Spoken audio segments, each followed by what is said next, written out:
But I wanted to get to a bigger point. Because the time comes, somewhat pun intended, for us to take the gloves off when it comes to Jake Paul. After I beat Mike Tyson, the amount of people saying this is rigged was crazy. Can break his mentality, then I've broken Jake. So this is why it's going to be an interesting fight, because I just don't look at it from a physical standpoint. Stephen A. Smith reportedly jerks back in shock after Mike Tyson and Anthony Joshua openly blast Jake Paul over alleged bribe plots. Smith proclaims boxing has reached the edge. He demands the sport end these circus-like spectacles. To him, gloves come off, because Paul turns fights into neatly packaged business deals. Smith says this behavior mocks fighters and shreds boxing's global credibility entirely now today. That I'm talking about here. Boxing's a skill. Let me give y'all an example. Remember Francis Ngannou? Remember that monster? That Nigerian nightmare? Remember him? And then we saw him show up and show a little skill against Tyson Fury, who came there out of shape. What happened when he got into the ring with Anthony Joshua? He got put to sleep, much in the same way Nate Robinson got put to sleep. Boxing is a skill. Anthony Joshua has made his stance painfully obvious. When asked about going easy on Jake Paul or accepting special conditions, AJ killed the idea immediately. He said he fights for real, no strings attached, as a world champion. Joshua warned he won't gamble his legacy on gimmick fights or scripted outcomes and refuses to sell boxing's soul for cheap entertainment or easy money deals ever at all. What I learned about Jake is, so when you look at the physicality stuff, and as you said, he's looking at my chest, I think Jake is someone where I got to beat him mentally because he's a mental person. This is my observation.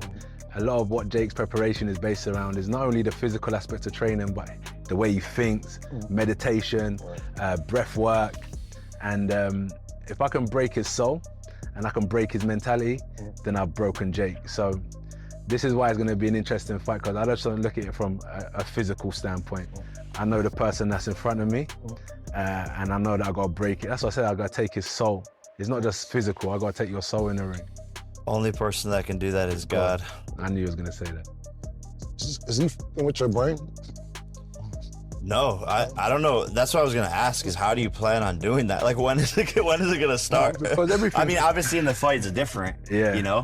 But I mean, when are you gonna start taking it? I've just seen in fights when I can see someone's, let's call it energy, frequency leaving their body, and that's what my goal is to do the same to you. You have that instinct. You can see it. When you're fighting, you can just see a small glimmer of someone that's just about to start fading. And then you just keep exploiting that, keep exploiting that until some people give up, some people get knocked out. We'll figure out. But as I said, for me, it's not just going in there and being dominating physically. I want to break him down spiritually and mentally. That's some deep boxing. Yeah. Mike Tyson reportedly suggests Jake Paul attempted to script moments of their fight. Tyson explains money was never his motive, since he is financially secure and the bout couldn't change his lifestyle. He says he stepped into the ring one last time purely for personal reasons. Sources insist Tyson didn't fight for cash, but resisted any attempt to control the final outcome of the contest itself, firmly publicly reported widely today. This fight is not going to change my lifestyle financially. I'm a fighter. I feel good. I can do it. I feel I can beat this guy. Come on. Well, we're going to be in the building. I'm going to be there. Speaking of the exhibition with Roy, like, when that exhibition happened, man, I felt like it was... Joe Rogan lays out the formula he believes shapes Jake Paul's boxing saga. According to Rogan, Jake repeatedly selects opponents who appear larger physically yet remain strategically safer in crucial ways. He hints these matchups are far from accidental. Rogan argues these names generate massive attention and celebrity heat, benefiting Jake regardless of the eventual outcome. Using Mike Tyson as proof, Rogan notes legends pull crowds simply by stepping inside the ring. That setup drags focus away from true competition and toward pure spectacle. Rogan adds the outcomes frequently feel tilted toward Jake, leaving fans questioning whether bouts are real wars or carefully managed shows engineered for profit and exposure. Well, it's like Matt always says, play to your strengths. Yeah, no but you know, doubt. you got to take that payday. I mean, what did he make out of that fight? He probably made $10 million or something. Yeah. And Jake Paul's very smart, man. Like he gets guys that he's bigger than, the only younger time than. he fought another boxer his size was He Tom lost. Fury, and he lost. Tom Fury? Good fight. Tommy Fury. Very good fight. Very good fight. You know, I think he's like any other young up-and-coming boxer. It's just everybody dismisses him because he's a YouTuber. For sure. It's easy to dismiss him, but I was there when he knocked out Tyron, and I was like, man, I'm done with this kid. I never wanted to corner another fight in my life, man. I was like, yo, he just knocked my boy flat out on his face, man. Jake Paul shoots back at the accusations, dismissing them outright without hesitation. He insists people are fabricating stories purely because they can't stand watching him succeed. According to Jake, screaming scripted is the lazy excuse of critics who refuse to admit his evolution as a boxer. He emphasizes that boxing commissions oversee these events and would never allow illegal manipulation. Jake argues every opponent steps into the ring willingly and his victories are earned through relentless training. He says the constant backlash only proves his disrupted boxing and forced old-school fans to confront a reality they desperately resist. Mike Tyson, the amount of people saying this is rigged was crazy. They showed this clip of Mike Tyson going to swing at me with a left hook, and he stopped doing it, but saw I had my right hand up. So he would have swung like this, I catch it and shoot. He's leaning forward I could have knocked him out. So that's why he stopped throwing it. And it's they play this one clip and it has literally 50 million views on TikTok, but the Jake Paul versus AJ fight exposed a clear and dangerous mismatch from the opening seconds alone. Former UFC champion Michael Bisping responded bluntly, stating Jake Paul was nowhere near the level required to challenge an elite heavyweight like Anthony Joshua. He described the bout as a harsh lesson in true professional boxing where timing, skill, and experience dictate everything. Joshua's punches landed crisp and heavy, brutally revealing the gap in class. Bisping stressed the result was inevitable because Paul lacked the tools, defense, and ring awareness needed to survive against a world-class boxer at that stage.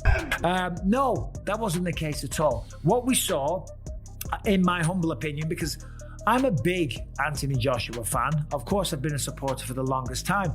A rather lackluster, unmotivated Anthony Joshua that didn't look like he was being particularly nasty, right? A lot of the time he was out of range, and okay, it is hard to land a shot on someone that's backing up and moving away the whole time. And there was a lot of times where he had him in the corner and he could have thrown a shot. And sometimes he was telegraphing his shots. And anytime he did go in to throw a punch, as I said before, Jake Paul would shoot in and turn it into a wrestling match. And even when he wasn't shooting in, he was clinching a lot. This is boxing, it's not MMA as we know. The referee should have done a much better job of getting in there and separating them much, much faster. As I say, it was the 6th round. I think it was the 4th round he got dropped twice. In the 5th round he got through it. In the 6th round, caught him with the jab and a glancing right hook. He goes down, and that was that. That was all she wrote, right? I did a live. There was about 9,000 people watching at one point. Nobody was particularly enjoying the matchup. Listen, okay? I respect both men. I respect anyone really that steps into the ring, okay? And certainly going up against Anthony Joshua, that was a tall task, okay?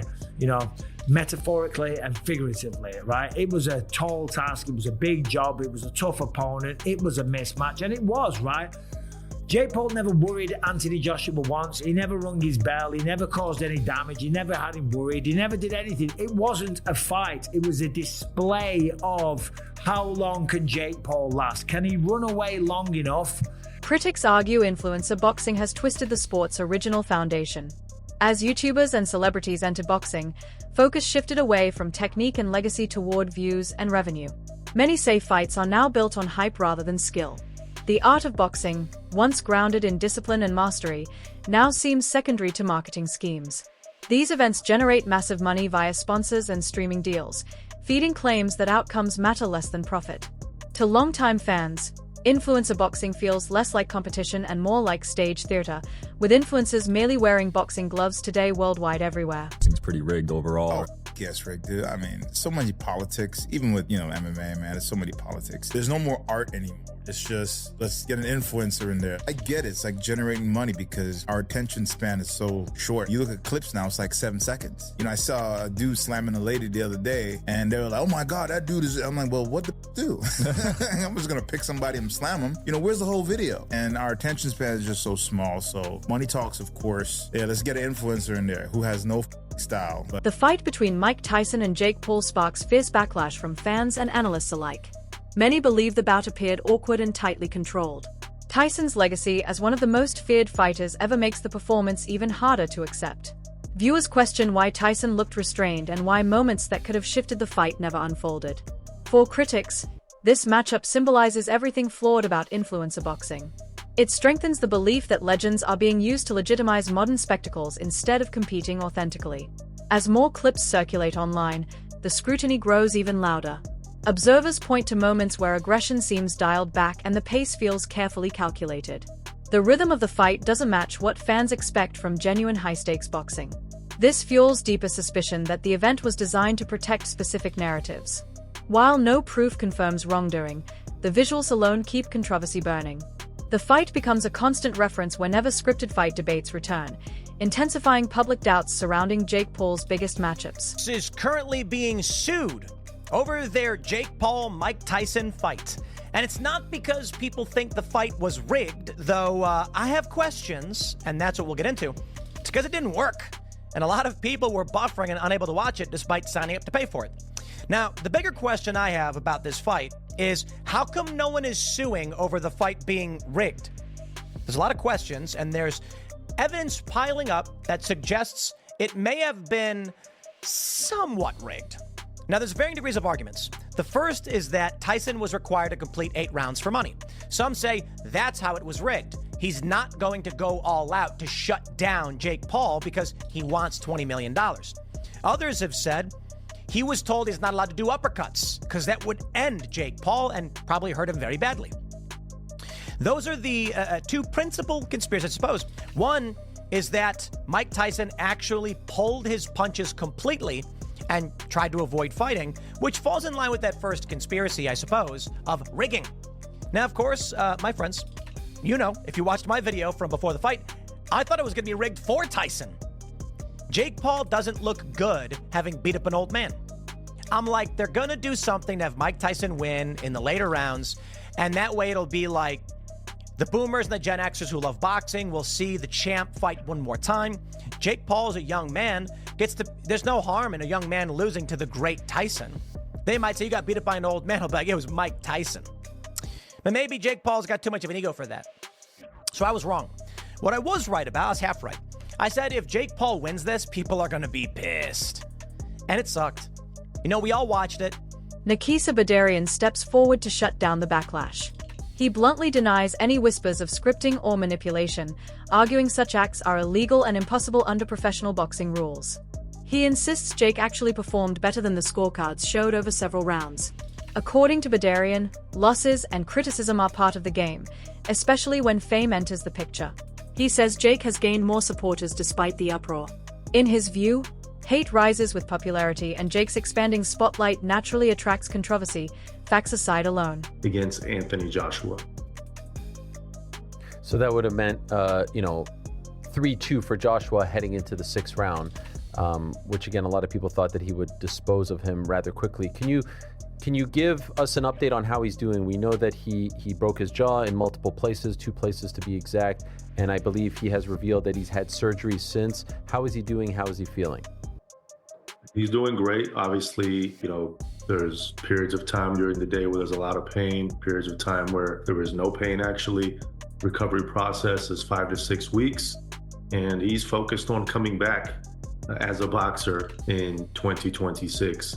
This is a sport that he loves. This is a sport that saved him from the path that he was on in the past. And I think in a funny way, I'm kind of glad he didn't win. And I know that may sound harsh, but imagine if Jake Paul, 5 years into the sport in reality, probably 3 years into the sport in terms of 3.5 years in terms of fighting top level competition who are fighters, beat Anthony Joshua. What would be the motivation to continue to get better, to double down on your training, to grind even harder had he had beaten Anthony Joshua? So Jake always says the best lessons or the best wins are from your losses, and I believe that happened with Tommy Fury, and I 100% believe that happened here. Because if Jake is truly passionate about this sport, he now realizes that he has to even commit more time, more resources, more days into elevating his craft. So you know, the injury obviously is different than your typical injury, because obviously it's right there. That's where you're getting punched, and as we were talking about with Eddie earlier, like that could sometimes change the trajectory of one's career. And there are some people who don't come back. Some do. Some have had great careers after breaking their jaw. Is there any part of you after seeing that says to yourself, hey man, you've made millions of dollars. It's been incredible. We built this thing. It's lasting far longer than your career, right? MVP can be a thing with or without Jake. You saw the event in July. We don't need to do this anymore. You proved your point. I don't want to see you get hurt.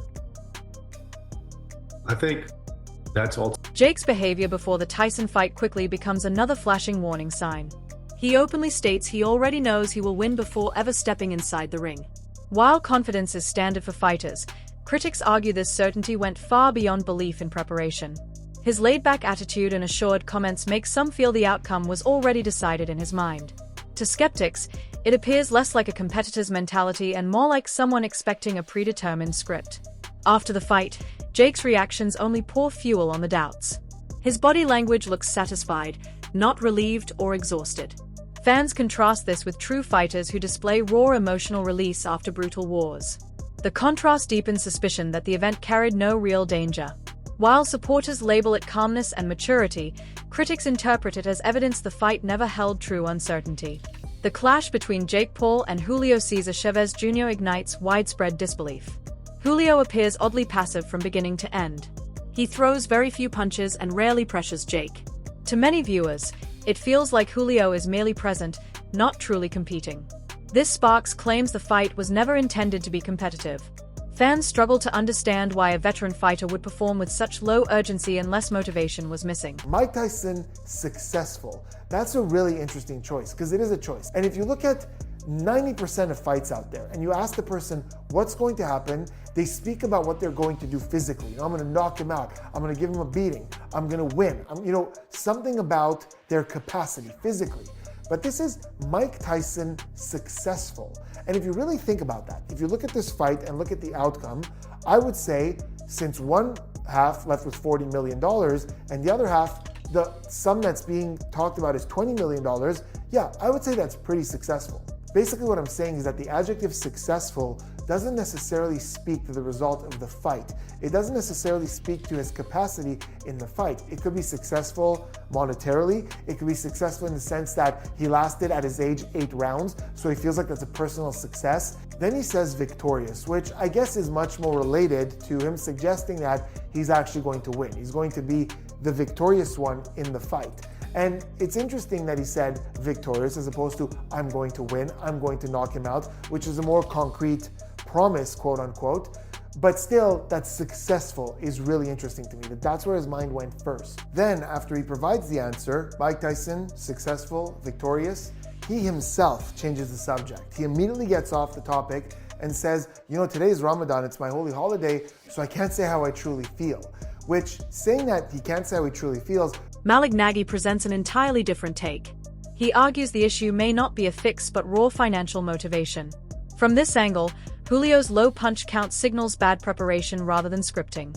Pauli Malignaggi says when fighters enter bouts mainly chasing money, hunger disappears fast. Without the drive to win, performance naturally falls apart. This take eases heat off Jake while still exposing problems within influencer boxing. It suggests the system itself encourages fighters to show up for paychecks, not pride overall today now. A couple of shocking results. I think that Jake Paul undercards and the promotional arm of his brand, I think is the most fun part of what Jake Paul brings to boxing. Honestly, I think long term, I think that's what we can all hope for. Because Jake's fights are, this one was borderline atrocious, and kind of the writing was on the wall. But I gotta admit, even I bought drank the Kool-Aid, and mainly I drank the Kool-Aid because Chavez Sr., who also is disgraceful for doing this, made me believe, and I think, this has been the problem with Chavez Jr. He's been enabled constantly by the media, the promoters, his family, all this other stuff. So he never really shows up prepared. He never cares and just shows up to get paid and basically steals the bag every single time. And he did it tonight again. The reason I actually thought this fight had a chance was because Chavez Sr. Guaranteed us that his son was motivated and was having a training camp. So as much of a Hall of Fame career as the father had, the con artist, I guess, must run in the family, because Junior's been a con artist his whole career, but at least he's been enabled through it, But now the father doing this, I mean, you knew already your son wasn't going to be ready. You put your own reputation on the line and sold us this crap. And then ultimately your son throws what most guys will throw in a round. He throws it through 10 rounds. It was That's it for today's video. Stay tuned. We're just starting.